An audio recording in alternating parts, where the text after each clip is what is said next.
It's time, guys. New year. We're gonna do it right. Starting with this video. Let's go. Hey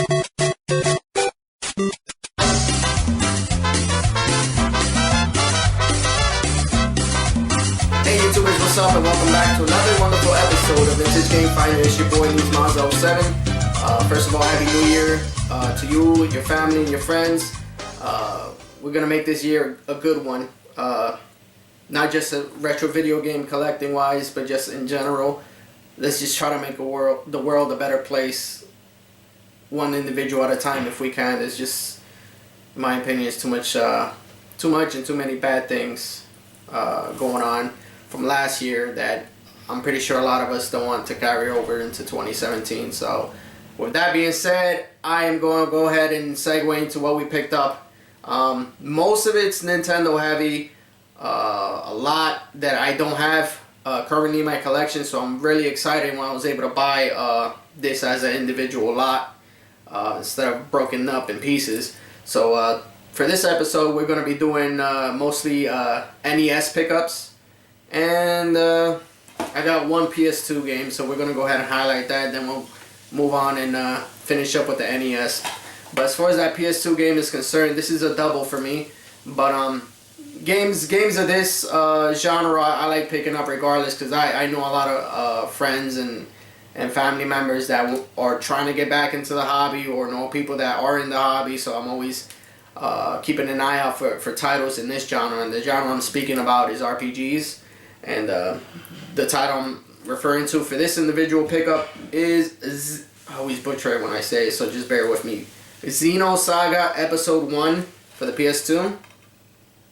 Unfortunately, it wasn't complete. This one I found it in a rental store case, but still a pretty cool find. Because there's a lot of times where I meet people in chat rooms or on different sites on different media sources or whatever, that they're looking for the game loose because they found the case and the cover art and the manual, or the other way around. And a lot of times I'm able to go ahead and make a deal with them just because of that, because I was able to find the particular pieces they were looking for to complete the game. So I usually pick those up when I get them at a good price, just in case.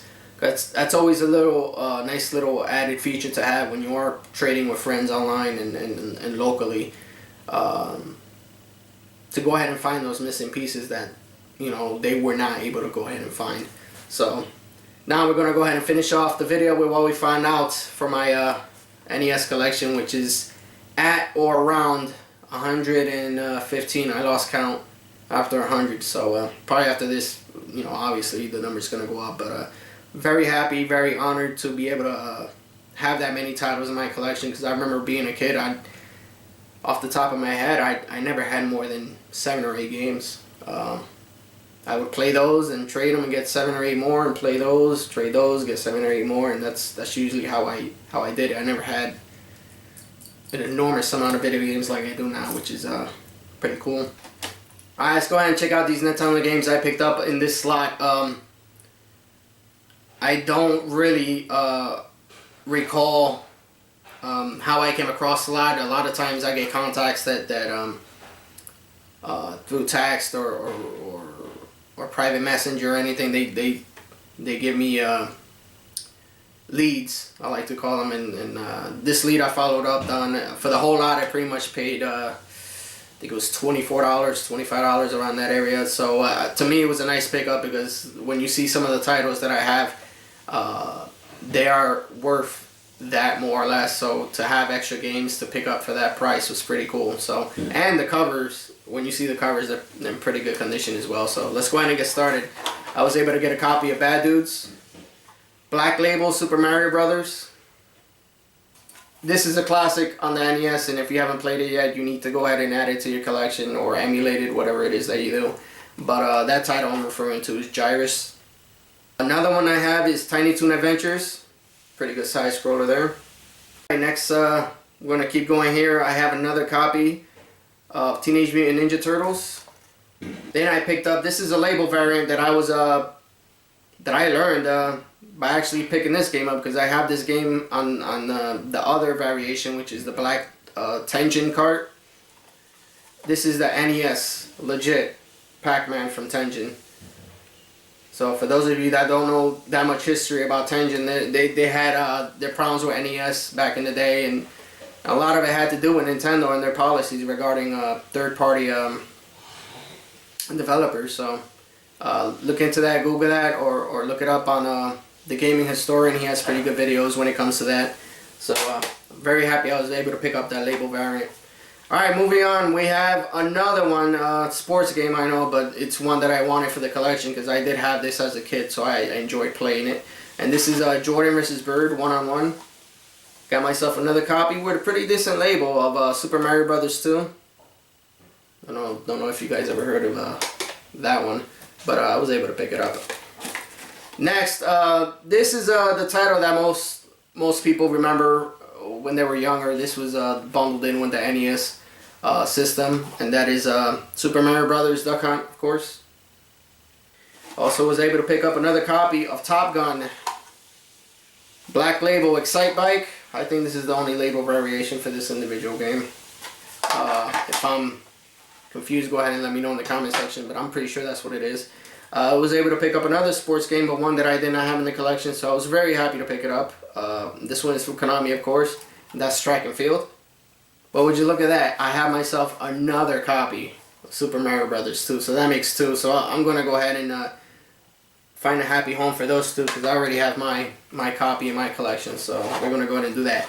This game, I've been debating whether to take the rental store stickers off, but I think now at this point in my collection, I kind of don't want to do that because I feel like I'm ruining a piece of history. So the video store is called Video Time, and it's from 5063 West Main, Kalamazoo. If anybody knows where Kalamazoo is, I'm pretty sure that's a town and a state.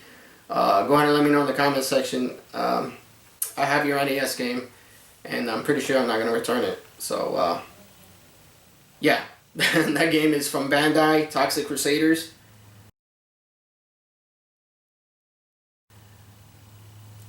Got a chance to play it. Not the best NES game, but I mean, how many NES games can you count on one hand that were extremely awesome? You could probably count them on two, maybe even three, but there weren't too many in the library itself, and that was one of them. But still kind of cool to have Toxic Crusaders. You're not a fan of the 80s if that's not mentioned at all, especially the B movies. That and Attack of the Killer Tomatoes, another B movie classic. This was another label variant that was put on by one of my friends online. He told me about this because when I came across it, I just looked at it 2 or 3 times and it looks so weird to me. And it's The Adventure of Link. We already know what the other cover looks like. So that's a pretty cool label variant that I'm going to go ahead and keep too, just for that reason itself. This one I was very happy on finding. I'm a sucker for Data East games from this time period.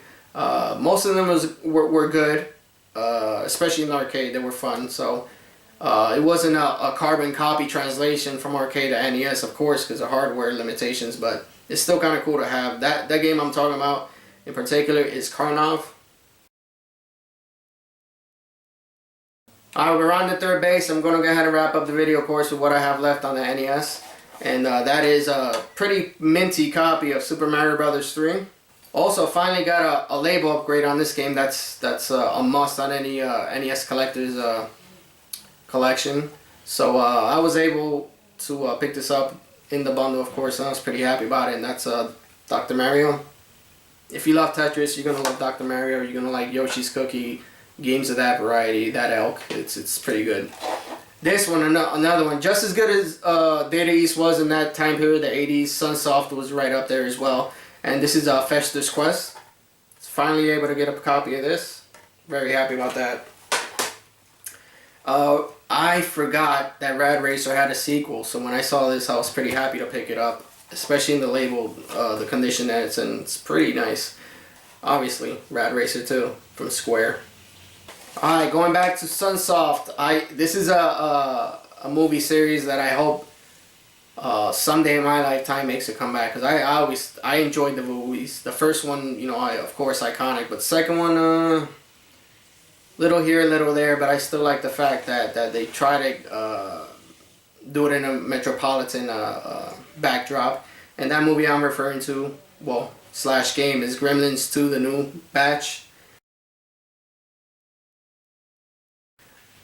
Got a lot of good feedback on this game as far as the gameplay is concerned. I haven't tried it yet, but I heard a lot of good things, so I'm pretty excited to go ahead and add it to the collection at this point. This one that is a duplicate game that I have in the collection, and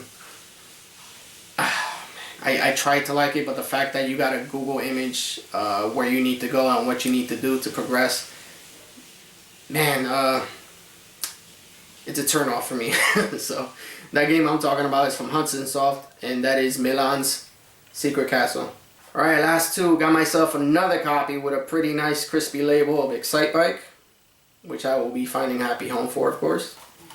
And last but not least, another great third-party developer for the NES back in the 80s. This title is from Jellico.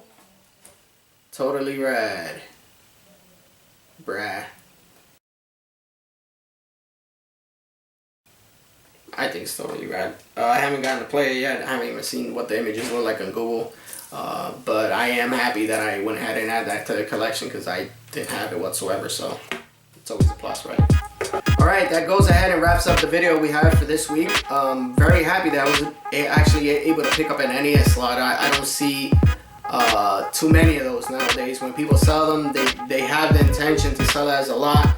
But most often than not, you know, people have a lot of these titles, the common titles like Excitebike, Super Mario 3, Super Mario 2, Dr. Mario is another common. You know, when people see that, they just want to pick and choose what they want to take, and more often than not, people just decide not to sell it as a bundle and they sell it individually, thinking that they're gonna make more.